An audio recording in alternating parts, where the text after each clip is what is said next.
everybody, it's Aaron from Aaron Anderson Photography, and I am here today in my home office to start a new video series we're calling Behind the Image. This series is going to feature some of the most recent photos that we've posted, and it's going to really break down the lighting in diagram form, so if you guys are out in the field, you should be able to replicate it pretty easily. This first one we're going to do, we shot at a vintage hotel room here in Colorado Springs, and I really wanted it to have a cinematic feel to it. So you'll see we're using gels and all kinds of fun stuff just to get a little bit different, a little more moody look from it.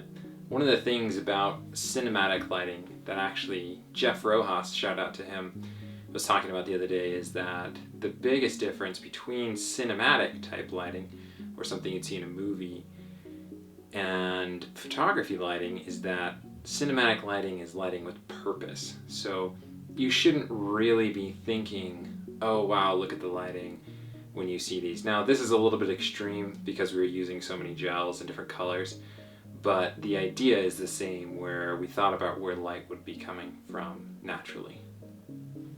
So before we get into Photoshop and I start going over the lighting diagrams and the final images with you, I wanted to talk a little bit about what we had on set that day so you guys know exactly what I'm talking about when I refer to it. For starters, our kind of key light or main light source was the ELB 400 from Elinchrom. This is kind of their new-ish battery pack. You can attach two heads to it, which is nice, and we had two of the HS heads that day, which are high speed, so you can sync up to like 8,000ths of a second.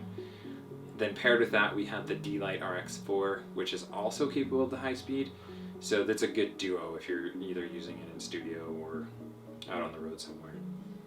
Then for modifiers, one of the things I wanted to talk about today was gels. And I got these off of Amazon. I think they were $12 or something like that for 6 of them. So I have a couple packs. And these you can just kind of tape right inside the modifier. Kind of side note on that, be careful, because if you get them too close to your modeling lights or you've got them on for a long period of time, they can get hot and they can melt, which doesn't smell good and not very good for your lights either. But then alongside of those, we were using pretty much the regular modifier. So I had my 53-inch Rotolux Octabox, which was honestly like the biggest one we could get into the room.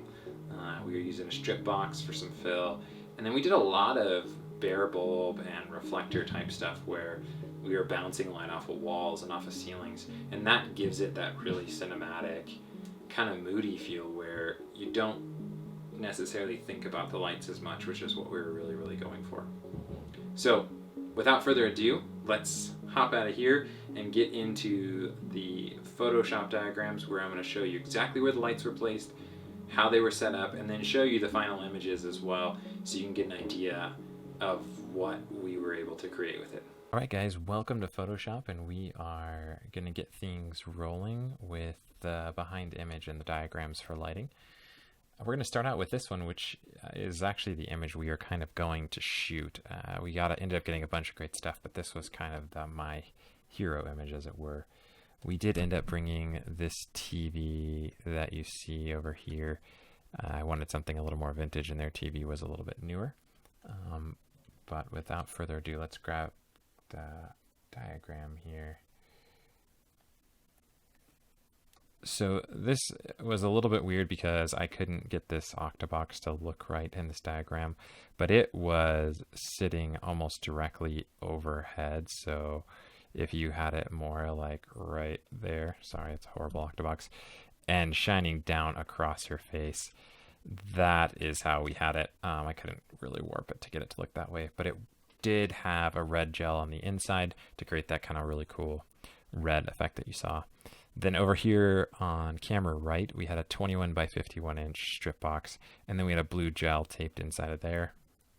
And sitting right next to that, we had a black flag that was sitting right in front of this reflector with a blue gel. And by reflector, I mean it's the little, I think it's a 5-inch reflector that comes with the ELB 400.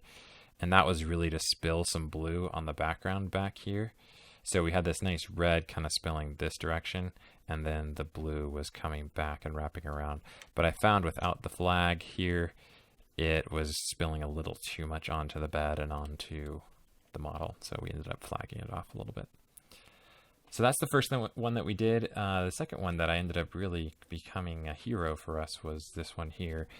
And we wanted it to feel really moody but realistic. So I thought, and there is actually a TV in this room, but maybe there's a blue light coming from the TV and then a nice warm light filling the rest of the room from a tungsten bulb. And the way that we did that was really we crammed this 21 by 51 inch strip box into that room. It was pretty much as big as a modifier as we could get in there. I wanted something with decent fall off that would kind of fall off quickly towards the edges, but also that wrapped nicely and was soft, and that was a good option for that. And then to get that kind of glow you saw, I just had a strobe with a reflector on it and then a CTO, the color temperature orange gel, pointed up towards the ceiling. And whenever you're mimicking, bouncing light is a great way to go. So this is literally hitting the ceiling and then kind of just filling this area right here, and that gives it that super soft feel that was in this image. I'll go back to that really quick. So that was the final image for that one.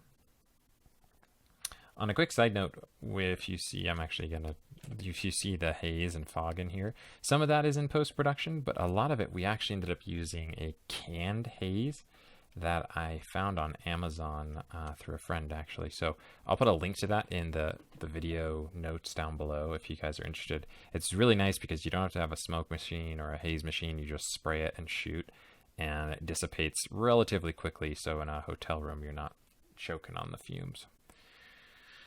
So our last one was just a real moody portrait where I wanted it to feel as if it could be late in the evening with sun coming through the window, and then the room was filled with a little bit of a blue glow. And for that, this is where that ELB 400 kind of comes into play, and we have it sitting outside. So there's the ELB 400 battery pack sitting just outside the window here, and the light coming in through there. And that's the same thing, the 5-inch reflector with the CTO.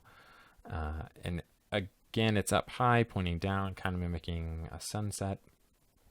And then to fill those shadows in and give a little bit of blue feel, we have this octabox pointed pretty much right at her with, again, the blue gel on the inside. And you can see where my camera is.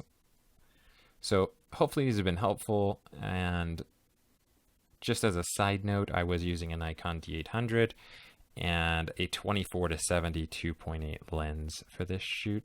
Most of the time I was somewhere between 24 and 35 millimeters on the zoom, but it just kind of depended on the shot and how much room we needed. So going back through them again, there's our first shot with the red gel and blue gel combination, the blue and the CTO. And then our final shot with coming through the window with a CTO and then the blue gel filling in the shadows a little bit. Thank you guys for joining us on this first and hopefully not the last episode of Behind the Image.